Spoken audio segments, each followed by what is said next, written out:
This is a recording for the complete practice test.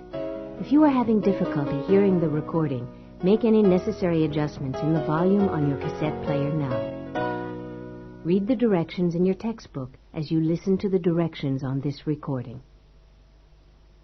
Complete Practice Test, Section 1. Listening Comprehension. In this section of the test, you will have an opportunity to demonstrate your ability to understand conversations and talks in English. There are 3 parts to this section. Answer all the questions on the basis of what is stated or implied by the speakers you hear. Do not take notes or write in your test book at any time. Do not turn the pages until you are told to do so. Part A. Directions. In Part A, you will hear short conversations between 2 people. After each conversation, you will hear a question about the conversation. The conversations and questions will not be repeated. After you hear a question, read the 4 possible answers in your test book and choose the best answer. Then, on your answer sheet, find the number of the question and fill in the space that corresponds to the letter of the answer you have chosen. Listen to an example. On the recording, you hear, "That exam was just awful." Oh, it could have been worse. What does the woman mean? In your test book, you read, A. The exam was really awful. B. It was the worst exam she had ever seen. C. It couldn't have been more difficult. D. It wasn't that hard. You learn from the conversation that the man thought the exam was very difficult, and that the woman disagreed with the man. The best answer to the question, "What does the woman mean?" is D. It wasn't that hard. Therefore, the correct choice is D. Go on to the next page.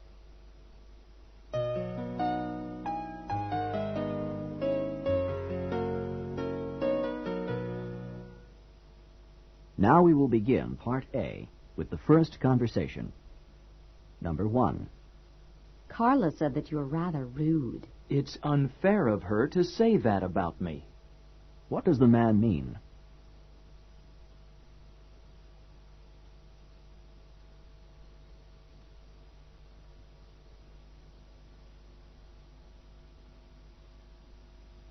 Number 2.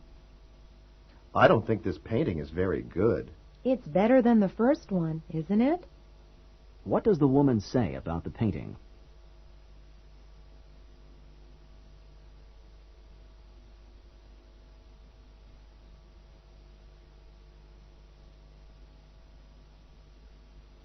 Number 3. Your graduation ceremony is this afternoon. I can't believe it. I've graduated at last.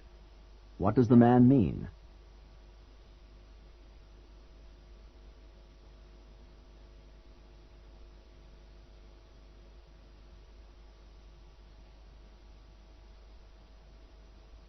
Number 4. I got this dress for only $5. $5? How did you get it so cheap? What does the man mean?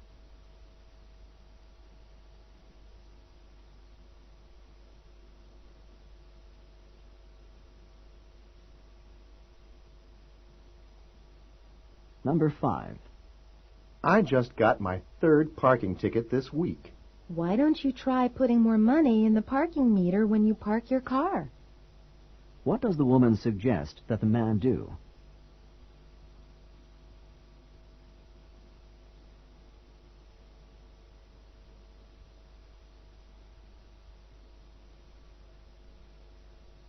Number 6. Were you able to get hold of the book that you wanted? I couldn't. At the bookstore, they told me that it wasn't available yet. What does the man mean?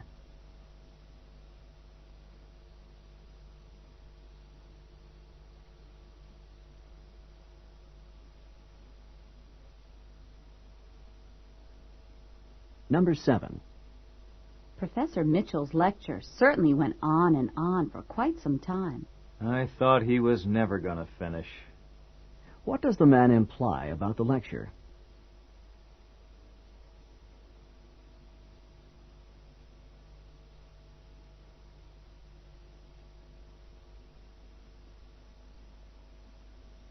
Number 8. You don't have the notes from yesterday's physics class? No, I don't. Do you think I could borrow yours? What does the woman mean?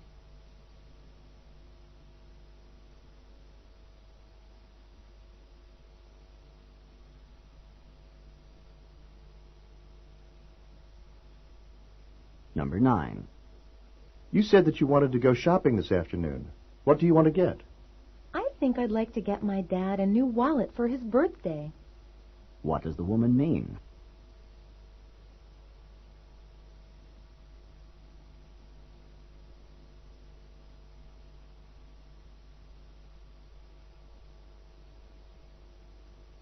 Number 10. You didn't go into the pool, even for a quick dip? I put my big toe in and decided that the water was too cold for me. What does the man mean?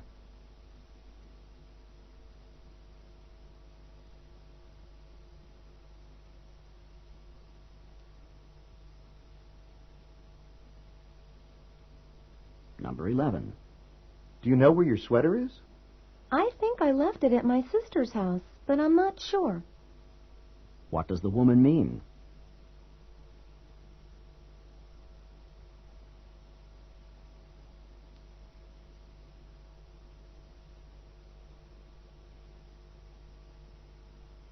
Number 12. I need for you to work on these new accounting reports. But I scarcely have time to finish the ones I already have. What does the woman imply?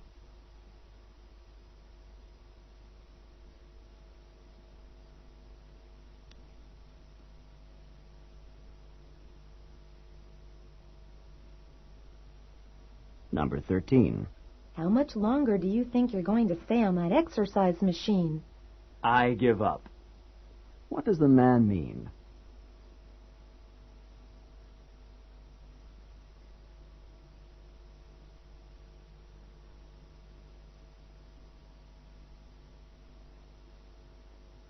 Number 14.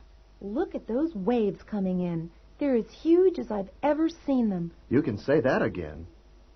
What does the man mean?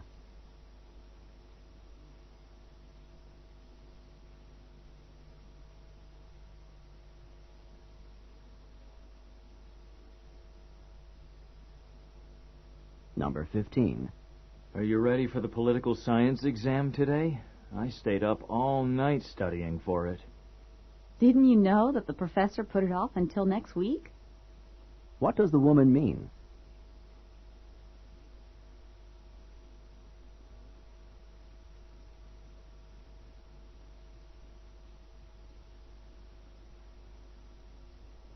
Go on to the next page.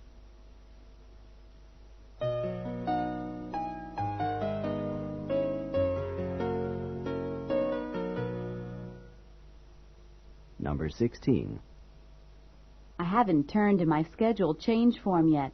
Do you think that's a problem? You haven't turned it in yet? It's absolutely essential that you turn the form in immediately. What does the man mean?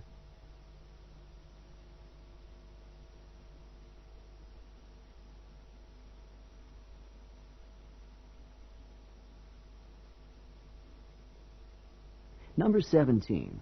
I'd like to try on some rings, please. Do you prefer rings in gold or silver? Where does this conversation probably take place? .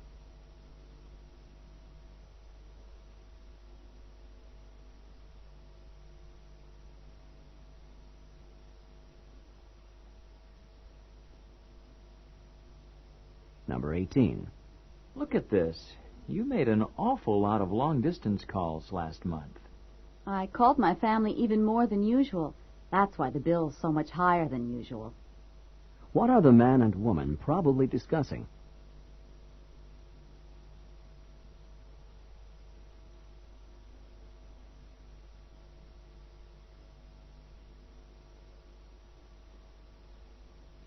Number 19. What do you think of your new boss? I couldn't be more impressed with him. What does the woman mean?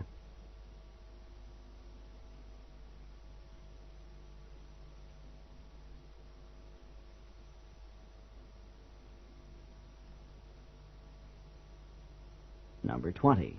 Mike, do you know when the recital starts? It starts at 3 o'clock, doesn't it? What does Mike mean?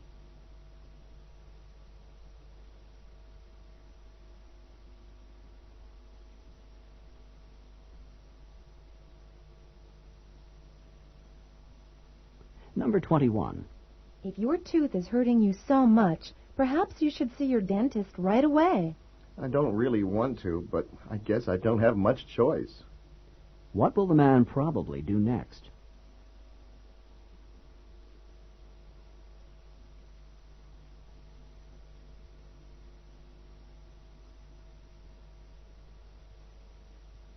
Number 22.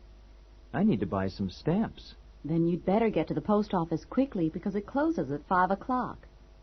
What can be inferred from the conversation?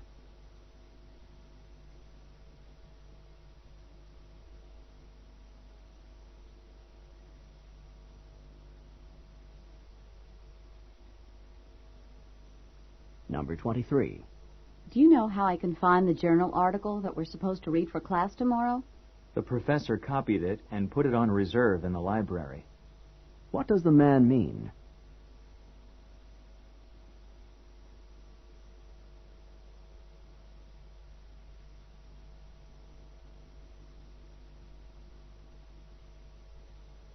Number 24.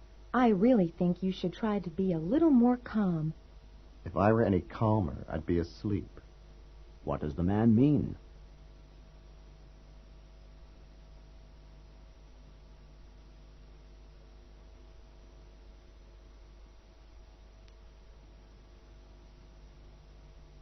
Number 25. I don't think that news report can possibly be true. Neither do I. What does the woman mean?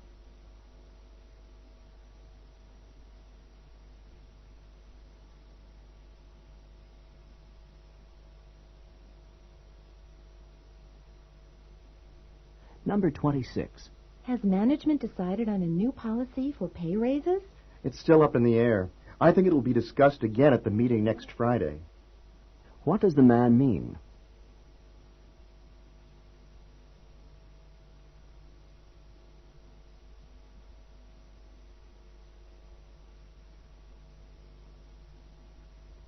Number 27. I can't believe it's snowing today. It wasn't exactly unexpected. What does the man mean?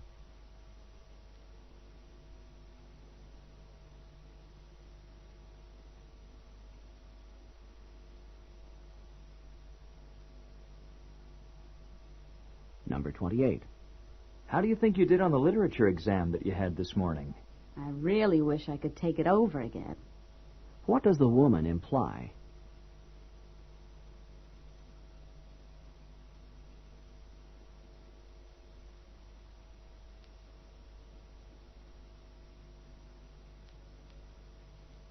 Number 29. You didn't have to wait outside. You could have just opened the door and walked right in. So the door was not locked. What had the man assumed?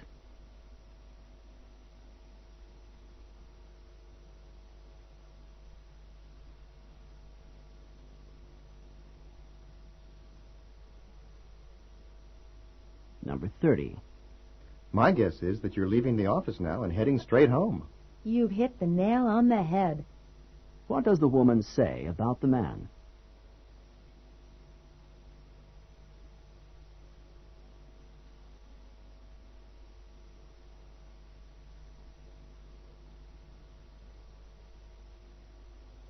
This is the end of Part A. Go on to the next page.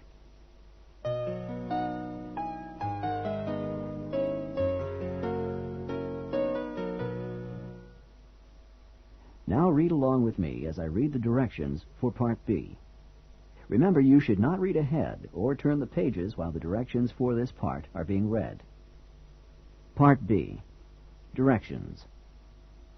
In this part of the test, you will hear longer conversations.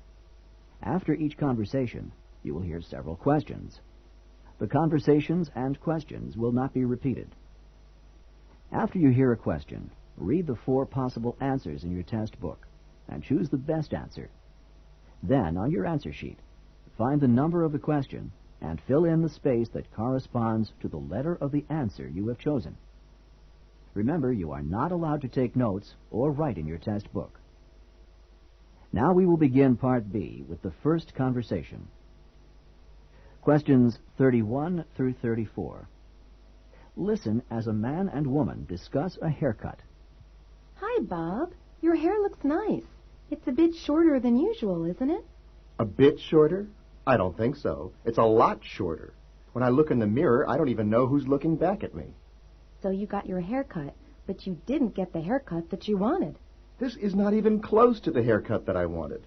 I asked to have my hair trimmed just a little bit, and the hairstylist really went to town. When I looked down at the floor, there were piles of hair, my hair, on the floor. I couldn't believe it. Well, what did you say to the hairstylist? What could I say? The hair was already cut off. I couldn't exactly say, please put it back on, although that's exactly what I did want to say. Well, at least your hair'll grow back soon. That's what everyone is saying to me. It'll grow back. It'll grow back. But it won't grow fast enough to make me happy. Maybe after you get used to it, you'll like it a bit more. Number 31. What seems to be true about Bob's haircut?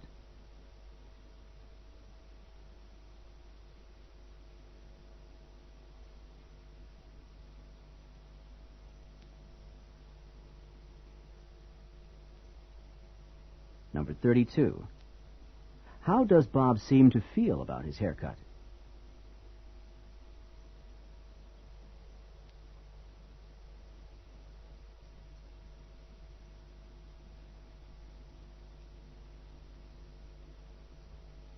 Number 33.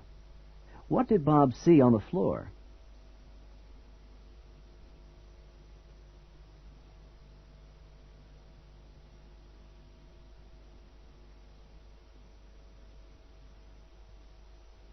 Number 34. What do people keep saying to Bob?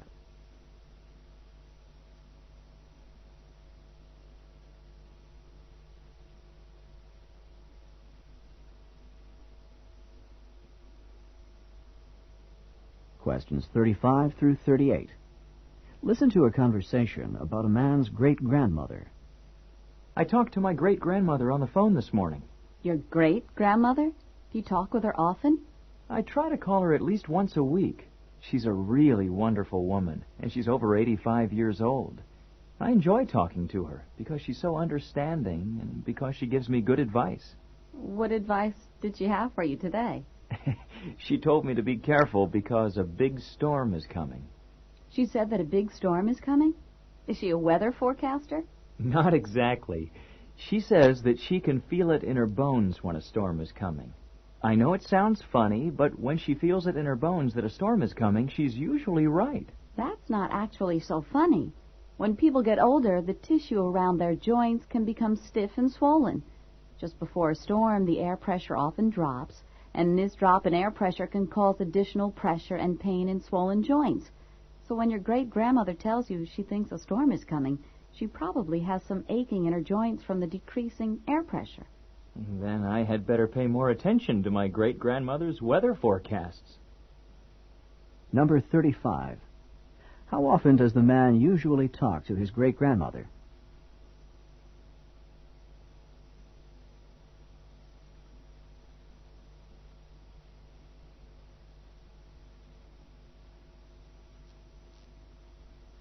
Number 36. What did the man's great-grandmother tell him on the phone this morning?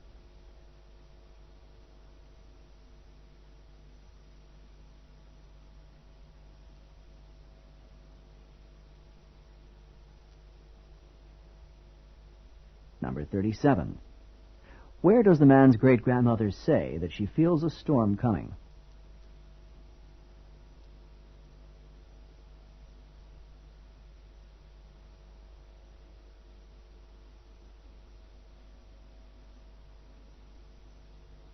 Number 38. What will the man probably do in the future?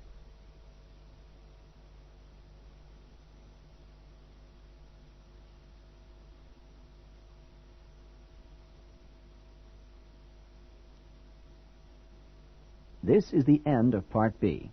Go on to the next page.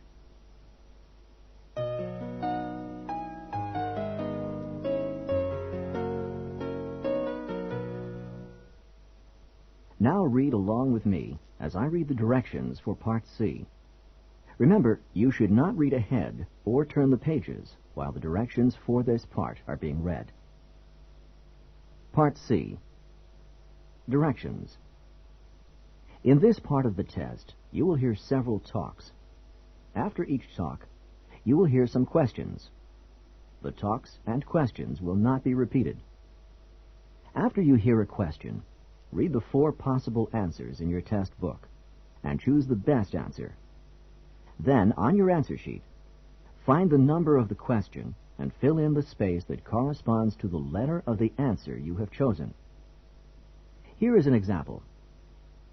On the recording, you hear, "Listen to an instructor talk to his class about painting."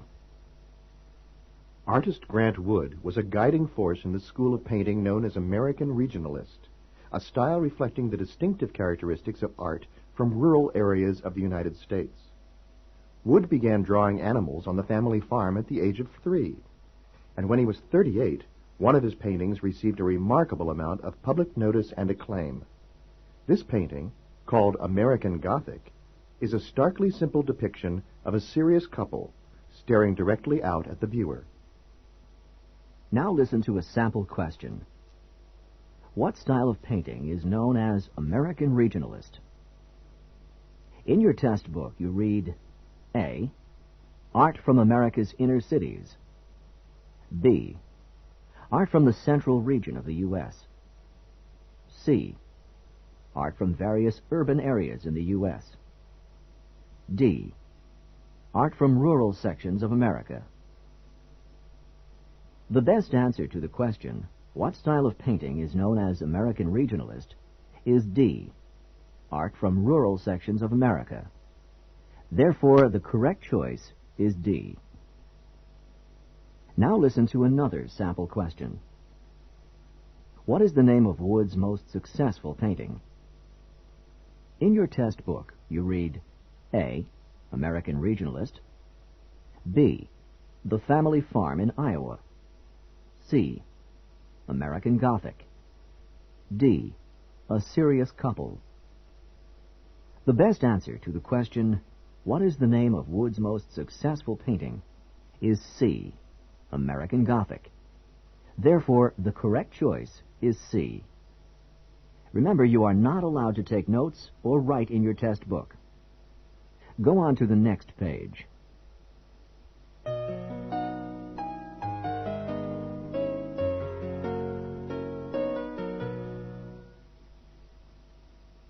Now we will begin Part C with the first talk. Questions 39 through 42. Listen to a talk by a tour guide in the Everglades National Park. Today we're going to be taking a tram tour through part of the Everglades National Park. Quite probably we'll be seeing a number of crocodiles sunning themselves by the side of the water, or poking their heads up through the water. Needless to say, we will not be getting off the tram at any time until we leave the area because of the danger posed by the crocodiles. By the way, you've probably heard of the expression, crying crocodile tears. It is common to say that someone is crying crocodile tears when he or she is pretending to be sad or full of regret. Crocodiles always appear to have tears in their eyes, but they are not crying because of sadness or even pretended sadness. Instead, a crocodile uses its tear ducts to get rid of extra salt from its body. A crocodile does not sweat the same way that humans do and must get rid of extra salt through tears. So if you see a crying crocodile, do not think that it's feeling sad. It is basically sweating through its eyes. Look, over there on the right. There are 2 large crocodiles on the water's edge, right next to the fallen trees. You can get out your cameras and take pictures from here on the tram, but no, you cannot get off the tram to get any closer. Number 39. Where does this talk take place?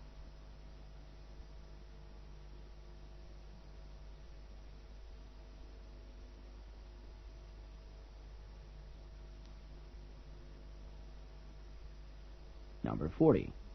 What does the expression crying crocodile tears mean when it is used to describe humans?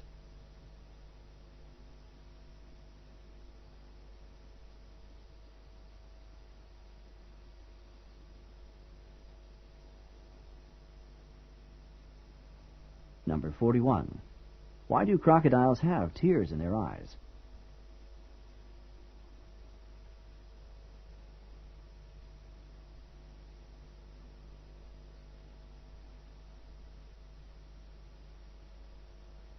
Number 42. What does the tour guide recommend?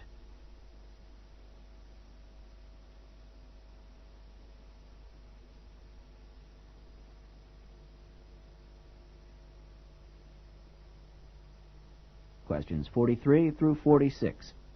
Listen to the following lecture by a university professor. Please take your seats now because I would like to begin today's lecture. Today, we will be discussing one of the more elegant and distinct forms of 19th century transportation, the clipper ship. Clipper ships of the 19th century were the graceful, multi-sailed, ocean-going vessels that were designed for maximum speed. They were given the name clipper ship in reference to the fact that they clipped along at such a fast rate of speed. Clipper ships were constructed with a large number of sails in order to maximize their speed. They often had 6 to 8 sails on each of the masts, and ships commonly had 3 and perhaps 4 masts. The speeds that they achieved were unbelievably fast for the era. Clipper ships could, for example, accomplish the amazing feat of traveling from New York to San Francisco in less than 100 days.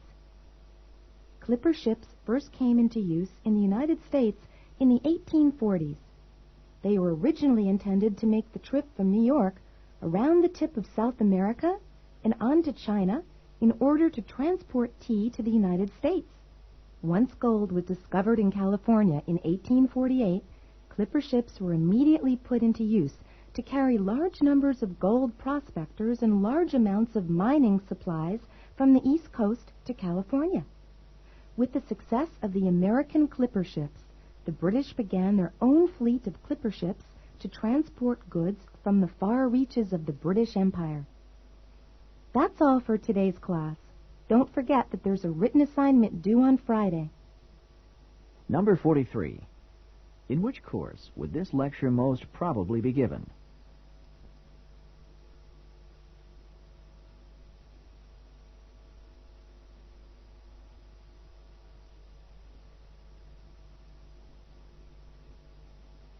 Number 44.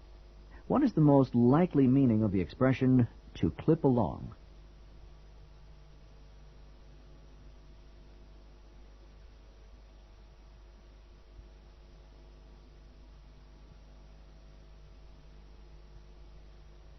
Number 45. What were clipper ships first used for in the United States?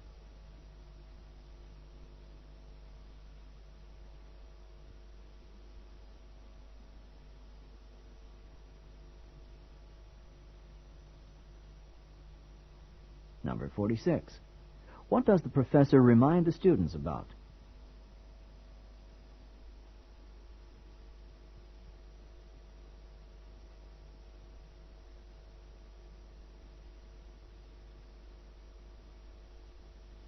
Questions 47 through 50. Listen to the following talk by a drama coach to a group of actors. I know that some of you are feeling more than a little nervous about tonight's performance. And I want you to understand that this is quite a natural feeling. You are going to be on stage in front of a lot of people tonight, and it's normal to be experiencing some nerves. I would like to help you to understand these feelings and not let them interfere with your performance. What you are experiencing is called stage fright. Stage fright is the fear that develops before you give a performance in front of an audience. Stage fright is not experienced just by actors and actresses. It can also be experienced by musicians, athletes, teachers, anyone who performs in front of a group of people. It occurs before a performance when a performer is concerned about looking foolish in front of others. Just before tonight's performance, if you're feeling a bit tense, if your knees are shaking, if your stomach has butterflies in it, And if you are thinking about how bad your performance could be, then you have a major case of stage fright. To control stage fright, you can work to control both the physical reactions and the negative thoughts.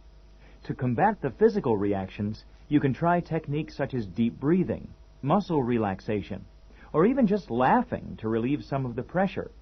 To combat the negative thoughts, you should force yourself to focus on what you have to do, rather than on what other people are going to think. That's all I have to say for now. I'll see you back here at 6 o'clock, because the performance starts at 8 o'clock. Just remember that if you begin to feel at all nervous, try some deep breathing to relax, and focus your thoughts on the performance that you are about to give. See you this evening. Number 47.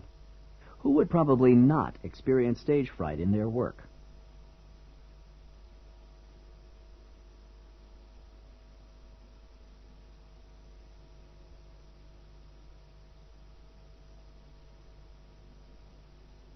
Number 48. What physical reaction might someone who is experiencing stage fright commonly have?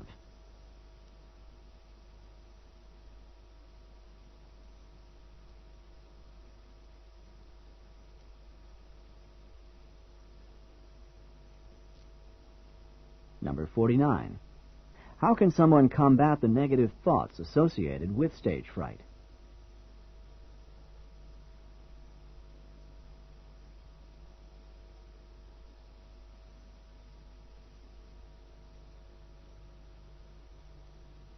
Number 50. When should the actors arrive at the theater?